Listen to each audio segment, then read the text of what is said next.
ሰላም ውድ ቤተሰቦች እንዴት ናችሁ? የኢትዮጵያ ታሪክ ላይ ቆይታ እያደረገን እንገኛለን። ባለፈው ከቆምንበት እንቀጥላለን። እስከ መጨረሻው አብራችሁን ቆዩ።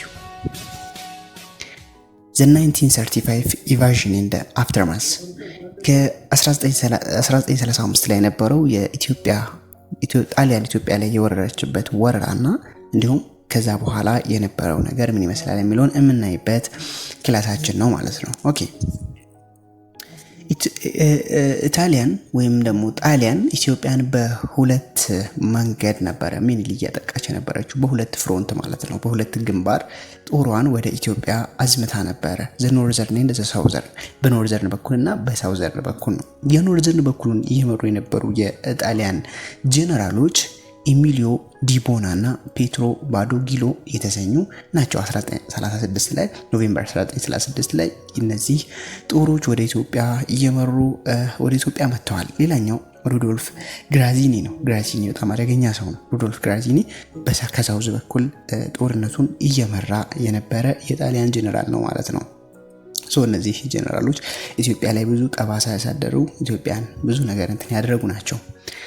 ዘን 1935 ላይ በኦክቶበር 3 ላይ መረብ ምላሽን አልፈው መጡ ማለት ነው። መረብ ሪቨርን አልፈው መጥተው አድግራትን፣ አድዋን፣ መቀሌን መቆጣጠር ቻሉ። ምክንያቱም በደንብ አስበውበታል። በጣም ብዙ ያዙት። እኛ ገና ይዛኔ ምንም የጦርነት ሐሳቡም ህንቱም የለንም። ዘመናዊ ናቸው እነሱ። ስፔሻሊ እንደው የአየር ጦር ነበር ሜንሊ አክቹሊ ትንሽ ቁጥሩን ኤግዛክትሊ ላላቀው ይችላልው፣ ግን ኦልሞስት ወደ 300 የሚሆን ይሄ የጦር ኤርፕሌኖች በሰሜን በኩልና በደቡብ በኩል ደግሞ 100 የሚሆኑ የጦር ኤርፕሌኖችን ነበር ያመጡት። የኢትዮጵያ ህዝብ ወፍ መስሎት ነበር ወደ ላይ እያየ ነበረው ማለት ነው። ምክንያቱም ምንም አናቀም፣ እንደዚህ አይነት ነገር ሰምተን ማናቀው አይተን ማናቀው ነገር ነው የመሬት ጦር እንጂ ይሄ በስፔሻል ጦር አናቅም ማለት የአየር ፎርስ ምናምን አናቅም። በዛኔ እነሱ ግን ኖርዘርን በኩል ደግሞ በጣም ጠንካራ ነው ይታወቃል። መንግስቱም ኖርዘርን በኩል በደንብ የተጠናከረ ስለነበረ እነሱም 300 የሚሆን የፕሌን ጦር ነበር ያዘመቱት ማለት ነው። ለደቡብ በኩል ኦልሞስት 100 ብቻ ነበር ያዘመቱት። ስለዚህ ይህን ያክል ጠንክረዋል። ለዛ ነው የደቡቦቹ የሰሜኖቹ በደንብ ተዘጋጅተው የመጡት። አድግራትን፣ አድዋን፣ መቀሌን ወዲያውኑ መቆጣጠር የቻሉት ማለት ነው።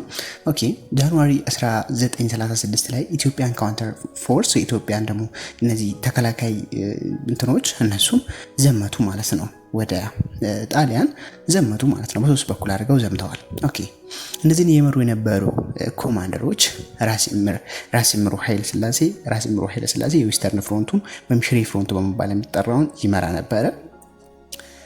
ጄነራል አጠቃላይ የሆነ የኖርዘርን ፍሮንቱን እየመራ የነበረው ራስ ካሳ ኃይሉ ነው። ሴንትራል ፍሮንቱን ወይም ደግሞ ቲምባን ፍሮንትን እየመራ የነበረው ራስ ሲዮን መንገሻ ነው። ኢስተርን ፍሮንቱን ወይም ደግሞ አምባራዶን ፍሮንትን እየመራ የነበረው ራስ ሙሉጌታ ይገዙ ነው። እነዚህ እየመሩ ጦርነቱን በደንብ አድርገው ሪዚስት ለማድረግ ችለዋል ማለት ነው። ተዋጉ፣ ከጣሊያን ጋር ተጋደሉ ማለት ነው። በዚህ ያክል ታግለዋል። እዚህ ራስ ሙሉጌታ ይገዙ ዋር ሚኒስተር ነው። በጣም ስኪልድ የሆነ ሰው ነው። እንደውም የሚባለው ኢትዮጵያ በደንብ ሬዚስት ያደረገች የጣሊያን ጦርነት እየተፈታተነችው ነበርና በሱ ስር ማለት ነው። ራስ ሙሉጌታ በጣም በጦርነት የተካነ ሰው ነው ይባላልና በጣም እየተፈታተኑት ነበረ። ሁለት ስጋት ነው ያለው። እነዚህ ጣሊያኖችም ላይ ስጋት አለ። ስጋታቸው ምንድነው? የአድዋ ድል እንዳይደገም ይፈራሉ። ሁለተኛ መሸነፍ ለነሱ በጣም ከባድ ሽንፈት ነው። ኢትዮጵያኖች ደግሞ ውስጣቸው ላይ ምን አስበዋል? አድዋ ላይ ያሸንፈናል፣ አሁንም እናሸንፋለን የሚል ይሄ የዝግጅት ማነስ አለ አይደል? ኬር አለመስጠት ምናምን ዝንጉነት አለ። አድዋ ድል ሁለታችንም ላይ ለኛ ለመሸነፍ ምክንያት የሆነን አንድ አድዋ ድል ነው፣ ለነሱ ለማሸነፍ። ምክንያቱም ጠንክረው ነው የመጡት። በቃ ኢትዮጵያን መጀመሪያ ንቀዋት ነበረ ድሮ፣ አድዋ ላይ ግን ተሸነፉ። አሁን ደግሞ ሲመጡ የአድዋ ድል እንዲደገምባቸው አይፈልጉም ማለት ነው። እኛ ጋር ግን ሰዎቹ ተዘናግተዋል። በቃ ምንም ማንም ቢመጣ አያሸንፈንም የሚለው ትልቅነት ስሜት ነበረ። እነዚህ የጦር ኤርፕሌኖች ሲመጡ ወፍ መስሎት ህዝቡ ቆሞ ማየት ጀመረ ማለት ነውና ስለዚህ እነዚህ አይነት ነገሮች ነበሩ። ራስ ሙሉጌታ በጣም ጎበዝ ሰው ነበረ። ፊት ለፊት ነው የተገደለው። አልተያዘም፣ ምን አልተባለም። ኖርዘርን ፍሮንት ላይ እዛው ኢስተርን ፍሮንት ላይ ተዋግቶ ሞቷል ማለት ነው። እዛው ነው የሞተው። ኦኬ ማይጨው እንግዲህ የኢትዮጵያ አብዛኛው ነገር ያከተመበት እዚህ ጋር ነው። በቃ ጣሊያኖች ሙሉ በሙሉ በደንብ ጦርነቱን ያሉበት 1936 ላይ ማይጨው ላይ በደንብ የጣሊያን ፎርስ በደንብ የበረታበት ጊዜ ነበረ ማለት ነው። ኦኬ እዚህ ላይ ክቡር ዘበኛ የተሰኙት የኃይለ ሥላሴ የግል ወታደሮች ነበሩ። እነዚህ ጠባቂዎች በጣም የሰለጠኑ ናቸው። የራሽያ የአሜሪካ ምናምን ሁላ አሰልጣኞች ነበሯቸው እዛ ውስጥ ላይ፣ ግን በቁጥሩ በጣም ትንሽ ናቸው። አሁን ችግሩ የሚሆኑ ምንድነው እነዚህ ክቡር ዘበኛ የተሰኙ ልዩ ኃይል ዛሬ ምንድነው ልዩ ኃይል ነው የሚባሉ፣ ልዩ ኃይል ሳይሆን ስፔሻል ፎርስ የሚባሉ አሉ አይደል? በጣም ጠንካራ የሆኑት ልክ እንደነሱ ነበሩ። ትንሽ ናቸው። ለምን? ንጉሱን ለመጠበቅ ስለሆነ የሆነ ቤተ መንግስት ምናምን ለመጠበቅ ነው። ለንጉሱ በጣም ታማኝ የሆኑ ናቸው ለኃይለ ሥላሴ። ከዛ ውጪ ግን ያን ያክል ምን አልነበር ቁጥር አልነበራቸው ምንም የተካኑ ቢሆኑም ማለት ለዛ ነው unable to conclude the battle with victory በቪክቶሪ በማሸነፍ የሆነ ጦርነትን በእንትን ማጠናቀቅ አልቻሉም ማለት ነው። በድል ማጠናቀቅ አልቻሉም። ያ የሆነበት ትልቁ ሪዝን ምንድነው? እነሱ ቁጥራቸው በጣም ትንሽ ስለነበረ ነው እንጂ በጣም በስኪል በጣም ጎበዝ የነበሩ የጣሊያን ወታደሮችን ሊፈታተኑ የሚችሉ ነበሩ፣ ግን አልቻሉም። ምክንያቱም ቁጥራቸው በጣም ትንሽ ነበረ። ከዛ 1936 አፕሪል 4 ላይ ደሴን ተቆጣጠሩ ጣሊያኖች። አዲስ አበባን ደግሞ 5 ሜይ 1936 ላይ ኮንትሮል አደረጉ ማለት ነው። በእጃቸው ማስገባት ችለዋል ማለት ነው። ሳውዘርን ፍሮንት ላይ የነበሩት የተሻሉ ናቸው። ምክንያቱም አንደኛ ሳውዘርን ፍሮንት ላይ የነበሩት ብዙም ጦርነት እንትን ስለሚችሉ ወይም ደግሞ ጦርነት እንትን ስለነበራቸው አይደለም። ጣሊያኖች ራሱ ፎከስ ያደረጉት ከኖርዘርን በኩል ስለነበረ ነው። ነገር ግን ሁሉም ቦታ የሚናቅ ነገር የለውም። በደንብ የራሱን ትግል አድርጓል። ሁሉም ለፍተዋል። ግን የኢትዮጵያ አብዛኛው ጦር የነበረው በኖርዘርን በኩል ነው ማለት ነው። አብዛኛው እንትኖች የነበሩት መንግስቱም ፎከስ እያደረገ የነበረው በኖርዘርን በኩል ነው። ነገር ግን ጣሊያኖቹም ደግሞ በደንብ የመጡት በምን በኩል ነው? በኖርዘርን በኩል ነው። በሳውዘርን በኩል እነሱም ብዙም እንትን አላሉም። ስለዚህ የሳውዘርን ሰዎች በደንብ መቋቋም ችለው ነበረ ማለት ነው። በአንድ ሁለት ባትሎች ግን ተሸንፈዋል። የት ላይ? ቋራ ላይ ወይም ደግሞ ቋራ የተሰኘውን ቦታ ሳውዘርን ፍሮንት እየመራ የነበረው ራስ ደስታ ዳምጠው ይባላል። ራስ ደስታ ዳምጠው እንትን የተባለው ይሄ በክህደት ነው። ክደውት ነው። የራሱ ሰዎች ክደውት ነው እንጂ ጣሊያኖችን ብቻ አሸንፈውት አይደለም። ከጣሊያኖች እነዚህ ከሱ ሎካሊ የማይስማሙ አሉ አይደል? ሎካሊ የሆነ የሚመሩ ሰዎች ከጣሊያኖች ተስማሙና እሱን ያዙት ማለት ነው። እሱ ራሳቸውን ይዘው የሰጡት ማለት ነው። ዘን ኢቨን ገለውት፣ ጣሊያኖች ገለውት። ያው ግራዚኒ ይታወቃል። ግራዚያን ማሳካር እንዲህ ሰምታችሁ ታውቃላችሁ። አዲስ አበባ የካቲት 12 እስከዛሬ ድረስ ይታወቃልና ይሄ ሰውዬ በጣም አደገኛ ነው። ባገኘው ነገር ሁሉ በሰው ህይወት መቀለድ የሚፈልግ ሰው ስለነበረ ራስ ደስታ ዳምጠውን ቆራርጦ ምን አድርጎ ለህዝቡ በአደባባይ ጣሊያኖች እያዞሩ ለህዝቡ ያሳዩት ነበር። ለምንድነው እንደዚህ ሰውዬ እንደ ራስ ደስታ ዳምጠው የሚያመፀን ሰው እንዲህ እንቆራርጠዋለን፣ እንዲህ እንገለዋለን እያሉ ማስተማሪያ አድርገውት ነበር ማለት ነው። ሳውዝ ኢስተርን ፍሮንት ላይ የነበረው ደግሞ ገናሌ ዶሪያ አካባቢ እየመራ የነበረው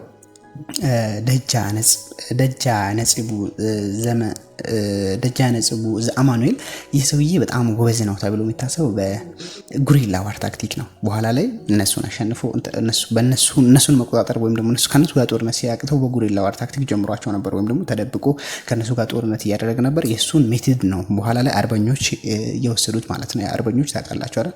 አርበኞች አደባባይ ምናምን አዲስ አበባ ማለት። ስለዚህ ይህንን እንትን ያመጡት ማለት ነው። ይሄ አርበኞች እንትናቸው ይህንን መዋጋቱን ራሱ እንትን ያሉት ከዚህ ነው፣ ከነፂቡ ነው ይባላል። ነፂቡ ነው መጀመሪያ ጊዜ ጉሪላ ዋር ታክቲክ በጣሊያኖች የጀመረው ማለት ነው። ዘን ቱ ሜይ 1936 ዘ ኢምፔረር ፊልድ ኢምፔሩ ወይም ደግሞ ኃይለ ሥላሴ ሀገር ለቆ ወጣ ማለት ነው። ይህ ኃይለ ሥላሴ ሀገር ለቆ ከወጣ በሶስተኛው ቀን ደግሞ አዲስ አበባን ገብተው ጣሊያኖች ተቆጣጠሩ። ሉክ ኢትዮጵያን ለቆ የሄደው ኃይለ ሥላሴ ነው። ኃይለ ሥላሴ የሀገር መሪ ነው። ስለዚህ ህዝቡ በጣም ነበር ሞራሉ የተመታው። ቢኮዝ ንጉሱ ካፈገፈገ ሌላው የመዋጋት ሞራል አይኖረውም ነው። በጣም ነበር የደበረው ህዝቡን። ስለዚህ አንድ አማራጭ ነበራቸው። መሀላቸው ላይ ንትርክ ተፈጥሯል። ማን መሪ ይሁን? ጦርነቱን ቢያንስ ለጊዜው የሚመራ ሰው ያስፈልጋል። ንትርክ ተፈጥሮ ምናምን ተብሎ አዘኢንድ ግን አዲስ አበባን ማውደም ነበረ ፕላናቸው ማለት ነው። ቤተ መንግስቱን አውድመዋል። በርን እያደረጉ ነበር። ቢልዲንጎችን ምናምኖችን በጣም በርን አድርገዋል። በ3 ቀን ነው የአዲስ አበባን አብዛኛውን መሰረተ ልማት የደመሰሱት ማለት ነው። ሰዎች የሀገራችን የራሳችን ህዝቦች ለምን አንደኛ ተበሳጭተዋል። ኃይለ ሥላሴ ሄደዋል። ሁለተኛ ደግሞ ጣሊያኖች መግባታቸው አይቀርም። በቃ ኦልሬዲ ኃይለ ሥላሴ ሸሸ ማለት የጦርነቱ በደንብ እንትን አይልም። መሸነፋቸውን አመኑ። ተሸንፈናል። ስለዚህ አሁን እቺን አዲስ አበባን እንዲህ እንዳማረባትማ ለጣሊያን አንሰጥም። ስለዚህ መጉዳት መደምሰስ አለብን አሉና ስፔሻሊ እነዚህ ሪች የሆኑ በጣም የሀብታም የሚባሉ ቤቶችን እነኚህ ያው ፎሪን ኤምባሲዎች አሉ ከአድዋ ድል በኋላ የመጡ ኤምባሲዎች ምናምኖች የተገነቡ ከውጭ ሀገር የተለያዩ እንትኖች አሉ። እነሱን ኢምፔሪያል ፓላሶችን የተለያዩ እነዚህ ቤተ መንግስቶች ምናምን መደምሰስ ጀመሩ ማለት ነው። የኢትዮጵያ ህዝብ ራሱ ደመሰሰ። እንደውም የሚገርመው ነገር ጣሊያኖች ወደ አዲስ አበባ ሲገቡ እንደነሱ ሀገር እንዳለችው ሮማ ምታመር የሆነች ከተማ ነበር ጠብቀው የገቡት። አላማው ራሱ ሲነሳ ራሱ አላማው ምንድነው? አዲስ አበባን የኢስት አፍሪካ ሮማ አድርጋታለሁ የሚል ፕላን ነበረው ማለት ነው። እንደዚህ አይነት አስቦ ነበር ያመጣውና ሲታይ እንዳለ አመድ ሆነዋል። ሁሉ ነገር ደቆ ነው የጠበቀው የነበረው ማለት ነው። ዘን ሙሶሊኒ እዛው ሮም ሆኖ ነው የተናገረው። ኢትዮጵያ እዚህ ኢጣሊያ ያለ መቆጣጠራቸውን ሲነግሩት፣ አዲስ አበባ መግባታቸውን ሲነግሩት ኢትዮጵያ እዚህ ኢጣሊያ ያለ ኢትዮጵያ አሁን ኢጣሊ ነች ወይም ደግሞ ኢትዮጵያ ጣሊያን ነች ብሎ እዛ ሆኖ ተናገረ ማለት ነው።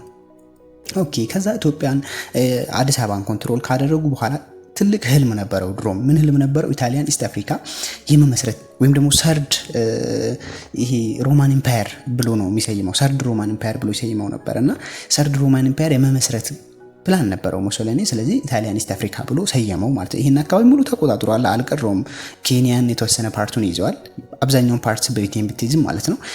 ኤርትራን ይዟል፣ ሶማሌን ይዟል። በጣም ብዙ ቦታ ጣሊያኖች እዛኔ ተቆጣጥረው ስለነበረ በኮሎኒ ኢትዮጵያ ነበር የምትቀራቸው። ኢትዮጵያ ደግሞ ታርጌታቸው ነች፣ በጣም የሚፈልጓት ነበረች። ኢትዮጵያን ከተቆጣጠረ በኋላ ኢጣሊያን ኢስት አፍሪካ ወይም ደግሞ በእነሱ ቋንቋ አፍሪካ ኦሪየንታል ኢታሊያና የተሰኘችዋን ትልቅዬ ሰርድ ሮማን ኢምፓየርን ቢውልት አደረገ። ዘን ልክ በክልል ከፋፈላቸው ማለት ወደ 6 ክልል ከፋፈላቸው። ኤርትራን አስመራ እንደ ዋና ከተማ አድርጎ ትግራይን አንድ ላይ አድርጎ ኤርትራ ብሎ አንድ ክፍል አደረገ። ሌላኛው ክፍል አማራ ነው፣ ዋና ከተማውን ጎንደር አደረገው። ኦሮሞና ሲዳማ በጅማ አካባቢ ያደረገ። ኢስተርን ኢትዮጵያን ደግሞ ሀረር አደረገ። ሶማሊያ ሞቃዲሾ አደረገ። አዲስ አበባን ደግሞ ለዚህ ለግዙፉ ለኢጣሊያን ኢስት አፍሪካ ወይም ደግሞ አፍሪካ ኦሪየንታል ኢታሊያን አለተሰኘው ለኢጣሊያን ግዛት ምን አደረገ ማለት ነው? እንደ ዋና ከተማ አድርጎ ያዘ ማለት ነው። ዘን አፍሪካ ኦሪየንታል ኢታሊያና ወዝ ገቨርንድ ባይ ዚስ ሰክሰሲቭስ በእነዚህ ነበረ ሰክሰሲቭሊ በእነዚህ ነበረ የተመራ የነበረው በእነዚህ ሰዎች ማለት ነው። ማርሻል ባዶጊሎ ይህ ሰውዬ ብዙም አልመራም፣ ትንሽ ጊዜ ነው የመራው። ዛትማች እንትን የሚል ነገር የለውም። በጣም አስጠልዮ የነበረው ግን ማርሻል ግራዚያኒ ኢትዮጵያን በቃ ደምስሰዋታል ማለት ነው። በጣም የሚያስጠላ ሰው ነው። ከሱ በኋላ የመጣው ግን አማዲዮ ኡምቡርቶ ዳውስታ ወይም ደግሞ ዳጎ ፋውስታ የሚባለው ይህ ሰውዬ በጣም የተሻለ ነው ይባላል። እንደውም በጣም ሰብአዊነት ያለው ሰው ነው ተብሎ ይታሰባል። አንደኛ ከግራዚያኒ አንጻር ስናየው ነው። ሁለተኛ ደግሞ ከሰዎቹም ጋር መስማማት ይችል ነበር ይባላል። ከኖብሎቹ ጋር ምናምን ትንሽ የተሻለ ነገር ነበረው። ተግባባናል። ፋሲሊቲ ራሱ ምናምን ተለያይቷል። በግራዚያኒ ጊዜ ሁሉ ነገር የነጮች መጠቃቀሚያና የጥቁሮች መጠቃቀሚያ ይለያል። በዚህ ጦርነት ደግሞ ጣሊያኖች ሲገቡ አንደኛ የተጠቀሙት ኬሚካል ዋር ነበረ። ድብቅ ነው ባይዘ ለ10 ምናምን ዓመታት ሂስትሪ ላይ ራሱ አልተቀመጠም፣ አልተነገረም ማለት ነው። በምስጢር የተወሰኑ ሰዎች ብቻ ነበር። ይሄ ሙስታርድ ጋስ የሚባለው አሉ። ሙስታርድ ጋስ ኬሚካል ዋርን ያስለመደው ሳዳም ሁሴን ነው። ሳዳም ሁሴን ኦፍ ኢራቅ ማለት ነው። ሳዳም ሁሴን ኦፍ ኢራቅ ካስጀመረ በኋላ ይሄ በቃ ተከልክሏል። የትም ላይ ይሄ ኬሚካልና ባዮሎጂካል ዋር አይደረግም በኖርማል ማለት ነው። ባዮሎጂካል ዋር ማለት ይሄ በእንትኖች ባዮሎጂካል ዋርንም የጀመረው እሱ ነው፣ ሳዳም ሁሴን ነው። ስለዚህ እነዚህ በቃ አይሆንም። ምክንያቱም አንዴ አሁን የሆነ ጊዜ ኮቪድ ዋናኛ የለቀቀችው ቻይና ነች። ይሄ ባዮሎጂካል ዋር ነው ምናምን ተብሎ ነበር አይደል? ባዮሎጂካል ዋር እንደሆነ በሷ እንደተለቀቀ እርግጠኛ ቢኮን ኖሮ በጣም ብዙ ነገር ነው ቻይና ሎስ ልታደርግ የምችለው። ምክንያቱም ይሄ አግባብ ኬሚካልና እንትን ጦርነት ባዮሎጂካል ጦርነት አስቸጋሪ ነው ማለት ነው። ኢትዮጵያ ላይ ይህንን ተጠቅመዋል እነዚህ ሰዎች ማለት ነው። ስፔሻሊ አድግራት አካባቢ በደንብ ተጠቅመዋል። ብዙ ሰዎችን በዚህ በኬሚካል ገለዋል ማለት ነው። ይህንን ማድረግ ችለው ነበረ። ትልቁ ችግራቸው ሀገር ከተቆጣጠሩ በኋላ ስፔሻሊ ግራዚያኒ ሁሉም ጥፋት ያለው እዚህ ሰውዬ ጋር ነው። ግራዚያኒ ኮራፕሽን ነበረ። በቃ ይሄ ቢሮክራሲው ህዝቡን መደምሰሱ አንድ ነገር አልቀራትም ለኢትዮጵያ ማለት ኢትዮጵያን ብዙ ነገር ነው በትንሽ ጊዜ ነው ይዞ መውጣት የቻለው ማለት ነው። ተግባባን አይደል? መውጣት የቻለው ግን ኦቨርኦል ሲታይ በኋላ ላይ እነዚህ የጉሪላ ዋር ታክቲክ የነበሩ ፓትሪዮቲክ ሬዚስታንስ አለ አይደል? ፓትሪዮቲክ የሆኑ ሰዎች ኢትዮጵያን ሀገር ወዳድ የነበሩ ሰዎች በጣም እነሱን አዳክሟቸዋል። ብዙ ጦርነት አድርጓል ምናምን። በኋላ ካልኩሌት ሲደረግ ያገኙት ከኢትዮጵያ የወሰዱት ሀብትና ኢትዮጵያን ለመያዝ ያወጡት ወጪ ሲነጻጸር በጣም ያወጡት ወጪ ይበልጥ ነበር። እንደውም ሁለተኛውን የዓለም ጦርነት ጣሊያን ለመሸነፏ አንዱ ትልቁ ነገር ኢትዮጵያን መያዟ ነው ይባላል። ቢኮዝ ሎዝ አድርጋለች፣ ብዙ ነገር ነው ሎዝ ያደረገችው።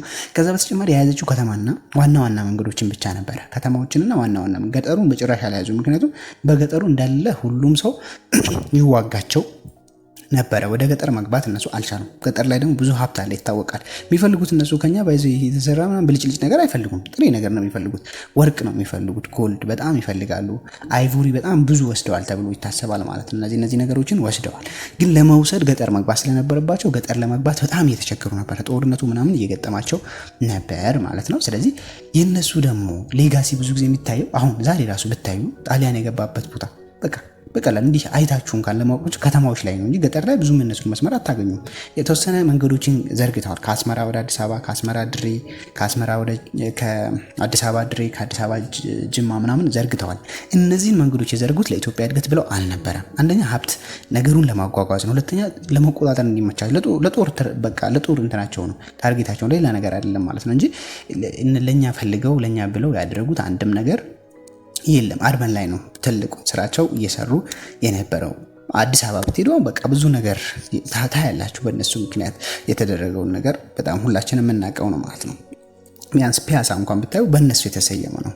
ተግባባን። ከነሱ ሀገር የመጣ ስያሜ ነው። አዲስ አበባ፣ ጅማ፣ አድዋ፣ ጎንደር፣ ደሴ፣ ሀረር፣ አስመራ፣ ሞቃዲሾ እነዚህ ከተማዎች ላይ በደንብ አድርገው አሻራቸውን አኖረው አልፈዋል ማለት ነው። በቃ አርበን ላይ ነው። አርበን ፋሲሊቲ ያው ክሊን ወተር፣ ኤሌክትሪሲቲ ምናምን አስገብተዋል። ነገር ግን አጠቃቀም ላይ ራሱ የኢትዮጵያ ሕዝብ ጥቁሮች እንዲጠቀሙ ብዙም አይፈቅዱም ነበረ። ጥቁሮች የወረደ ነገር ነበር የሚጠቀሙት። አብዛኛውን ነጮች ነበር እዛ ራሱ እየተጠቀሙ እየነበረው ማለት ነው። ፓትሪዮቲክ ሬዚስታንስ ሙቭመንት፣ ፓትሪዮቲኮች በጣም ሬዚስት አድርገዋል። ይህንን ነገር በጣም ተቋቁመዋል ማለት ነው። ፓትሪዮቲኮች ምንን ተቋቁመዋል? የጣሊያንን ይሄ አልያዝ የሚለው ነገር። ምክንያቱም መንግስታቸው ትቷቸው ሄደዋል። ይሄ ፓትሪዮቲክ ሊያሰኛቸው የሚችለው አንደኛ ምንድን ነው? መንግስትን ተከትለው አይደለም እየተዋጉ ያሉት። መንግስት አዟቸው ምናምን ቢሆን ኦኬ፣ ወይ መንግስቱን ለመታዘዝ ሊሆን እንደዚያ ትላለ። ግን አይደለም። ኃይለ ሥላሴ ትቷቸው ብሪቲሽ ገብቷል። ኃይለ ሥላሴ ግሬት ሚስቴክ ነው የሰራው። ይሄ አስ ሂስቶሪካል ሚስቴክ ነው። ቢኮዝ አንድ መሪ ወይ እዛው ተጋሎ ሊገደል ይችላል። ግን ኃይለ ሥላሴ በእነሱን ለመያዝ ምንም አይነት እቅድ እንዳልነበረው ይነገራል። ሽጉጥ ይዞ ነበር የሚዋጋው ነው የሚባል። ላይክ እንደ ቴዎድሮስ ራሱን ለማጥፋት ማለት ነው። ይሄም አንድ ነገር ነው። ራሱን ሲያጠፋ ለሀገሩ ሞራል። ምክንያቱም ራሱን ካጠፋ ወዲያው ህዝቦቹ ምን ያደርጋሉ? የራሳቸውን መንግስት ይተካሉ ማለት ነው። የራሳቸውን መንግስት ይተኩና ዘንድ ጦርነቱ ይቀጥላል ማለት ነው። ተግባባን። ይሄ ግን ትቶ ከሄደ ከዛ በኋላ ምን አንደኛ ሰው አይተካም፣ ጥሏቸውን ሄደው ሰው ይበታተናል ማለት ፓወር ወደው ነው የሚያጡት እና ያለን በኋላ ላይ የፓትሪዮቲክ ሬዚስታንስ እንደገጠመው ምንድነው? መሪ የላቸውም። 10-20 መሪ ነው ያለው። አንዱም እዚህ በየሰፈሩ ነው ማለት አንድ መሆን አንድ ላይ መሰብሰብ ያልቻሉበት ምክንያት ምንድነው? እሱ ጥሎ ስለወጣ ነው። ግን ፓትሪዮቲኮች ናቸው፣ ሀገራቸውን ወዳ ስለነበሩ ተዋጉ ማለት ነው። በየቦታው ግን ይለያል። ይሄ ኢንተንሲቲው ይለያያል ማለት ነው። አንዱ ቦታ ላይ በደንብ ሬዚስት ያደርጋል፣ አንዳንዱ ቦታ ጣሊያንን ተቀብሎ ዝም ብሎ ይኖራል ምናምን አይነት ነገር ነበረ። ሶስት ፌዝ አለው ይሄ ፓትሪዮቲክ ሬዚስታንስ። ጣሊያኖችን እየተዋጋ የነበረው ሶስት ፌዝ አለው። አንደኛው ወዲያው ጦርነቱን እንደያዙ ወይም ደግሞ ሀገሪቷን አዲስ አበባ ምናምን ኮንትሮል እንዳደረጉ ኮንትሮል ላለማድረግ ይሞከር ነበረ። በተለያየ መልኩ ተሞክሯል። ስፔሻሊ ይሄ ደጃች ባልጫ ሳፎ የአድዋ ድልንም ተሳትፎ ነበር ይታወቃል። አድዋ ድልም ላይ ስሙን አንስተናል። ባልጫ ሳፎ ማለት ነው ይታወቃል። በጣም ሀገርም ላይ በጣም የሚታወቅ ትልቅ ሰው ነው ባልጫ ሳፎ። ያንን ካስነፈ ከዛ 80 ዓመቱ ነበር። የ80 ዓመት ሽማግሌ ሆኖ ይህንን ጣሊያኖችን ለመዋጋት ሞክሮ ነበር። ስፔሻሊ ባልጫ ሳፎ በሳውዝ ኢስት በኩል ከአዲስ አበባ ማለት አዲስ አበባ ነው እነሱ አላማቸው፣ አዲስ አበባን ነፃ ማውጣት ነበር። ቢኮዝ ዋና ከተማዋን ሊብሬት ማድረግ ትልቅ ነገር ነው። እሷን ነፃ ማውጣት ነው ዋና የሚፈለገውና በሳውዝ ኢስት በኩል ባልጫ ሳፎ ይህንን ለመምራት ሞክሮ ነበር ማለት ነው። ከአዲስ አበባ ደግሞ ከኖርዝ በኩል በጦር እያዘመቱ አዲስ አበባን ፍሪ ለማድረግ እየሞከሩ የነበሩት የራስ ካሳ ኃይሉ ሁለት ልጆች ናቸው፣ አስፋ ወሰንና አበራ ነፃ ለማውጣት እየሞከሩ ነበር ማለት ነው። ከአዲስ አበባ ከኖርዝ ዊስተርን በኩል ደግሞ ይህ ፍቅረ ማርያም ወይም ደግሞ ደጃች ፍቅረ ማርያም ይናዱ የተሰኘው ሰውዬ ኢትዮጵያን ነፃ ለማውጣት እየሞከሩ ነበር ማለት ነው። በኖርዝ ኢስት በኩል ደግሞ ባላምባራስ ወይም ደግሞ ራስ አበበ አረጋይ ነፃ ለማውጣት ይሞክር ነበረ። እነዚህ ሁለቱ ደግሞ ደጃች በየነ መሪድና ደጃች ገብረ ማርያም ጋሪ በሳውዝ በኩል ፍሪ ለማድረግ ይሞክሩ ነበር። ግን ያው ፌል አደረጉ። ምክንያቱም አንደኛ ኦርጋናይዝድ አልሆኑም፣ ምንም ኮሚኒኬሽን የላቸውም፣ ትራንስፖርት የላቸውም፣ ምናምን ነገር አልቻሉም ማለት ነው። ፈረስት ፌሱ ፌል አደረገ። ሰከንድ ፌዙን ስናይ ደግሞ በሰከንድ ፌዝ የነበረው በጣም አስቸጋሪውና አስጠሊው ጊዜ ይህ ነው። በዚህ ሰዓት ሁለቱ ወጣቶች የጣሊያን ኢትዮጵያን መያዝ ምቾት ያልሰጣቸው ወጣቶች በፌብሩዋሪ 1937 ምን አደረጉ? ወደ ቤተ መንግስቱ ሄዱና አብርሃ ዱጉጪና ሞገስ አሰግዶም ወደ ቤተ መንግስቱ ሄዱና አፈነዱት ማለት ነው። እዛ አካባቢ ሰዎች ቆሰሉ፣ ግራዚኒም ቆስሏል ይባላል፣ ብዙዎች ሞቱ ምናምን ነገር። ከዛ ይህ በጣም ኢትዮጵያ ላይ ችግር ነው የፈጠረው ማለት ነው። በቃ ይህ ግራዚያን ማሳካር የሚባለውን ታውቃላችሁ። የካቲት 12 እስከዛሬ ድረስ ይነሳል። 30,000 ህዝብ በ3 ቀን የኢትዮጵያ 30,000 ህዝብ አስፋልቶች በደም እንትን ብዙ ኪሎ ሜትር የሚሆን ብዙ አስፋልት ማለት እንዲህ ደም ይገር ነበር ይባላል። በጣም የሚሰቀጥጥ ተግባር ነው እና ይህን ያክል እነዚህ ሁለት ወጣቶች የሰሩት ነገር ኦቨርኦል ሚስቴክ ነው ማለት ነው። ምክንያቱም ኦልዌይስ በስሜት ተገፋፍተ ሳይሆን ማድረግ ያለብህ ወይ የተጠናከረ ነገር ካሌለ ብዙ ሀገሮች ላይ አሁንም ይታያል። ትንሽ አቅም ይዙና መንግስቱን ይነካሉ። መንግስቱ ሲቪል ምን ሳይል ይጨፈጭፋል ማለት ነው። እነዚህ ደግሞ የራሳቸው ህዝብ አይደለም ይታወቃል፣ ወራሪ ናቸው። ለኛ ህዝብ ምንም አይጨነቁም። እነዚህም ደግሞ በደንብ ራሳቸውን ሳያጠናክሩ ህዝቡን ከጎናቸው ሳያደርጉ ምን ሳይሉ ቦምቡን አፈነዱ። ግን ደም ነበረ ማለት ነው ምላሹ። እና በዚህ ጊዜ ብላክ ላይን ኦርጋናይዜሽን ነው በጣም ታርጌት የተደረገ የተማሩ ሰዎች ስለነበሩ ማለት ነው። በጣም ታርጌት ተደርጓል።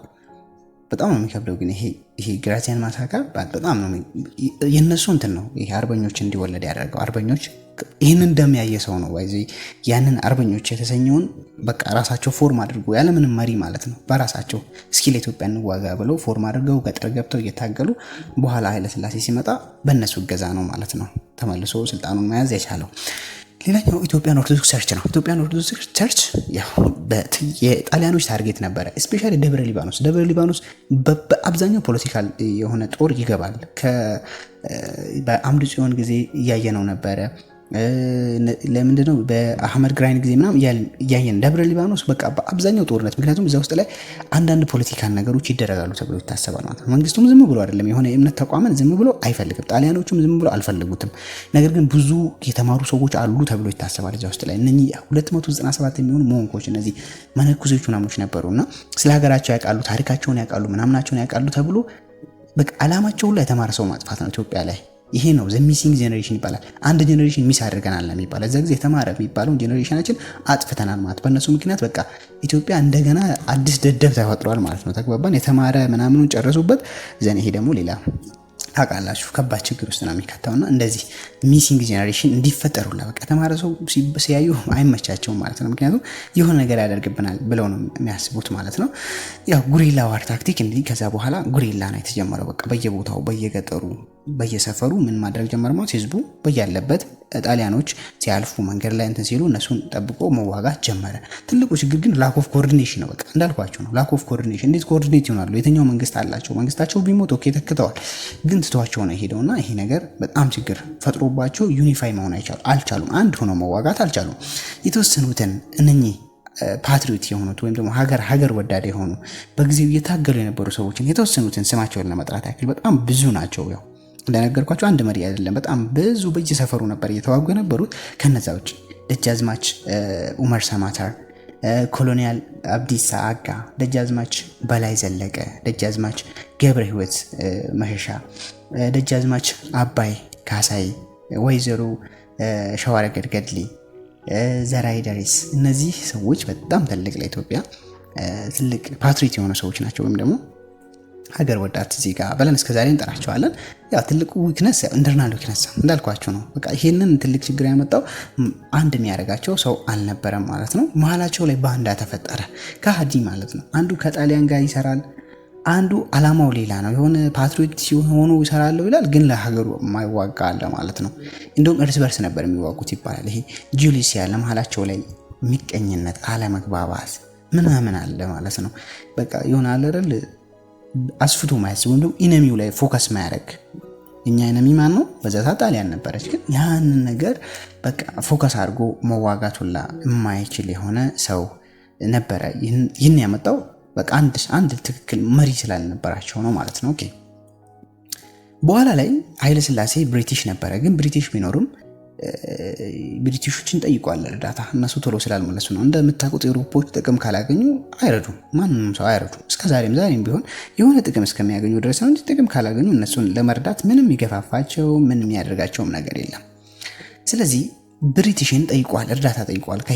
ከሄደበትም ጊዜ ጠይቋል፣ ግን ዝም አሉ። ምላሽ መስጠት አልፈለጉም። ግን አንድ ቀን ሀገሩ እንደሚመለስ ያውቅ ነበር ኃይለ ሥላሴ።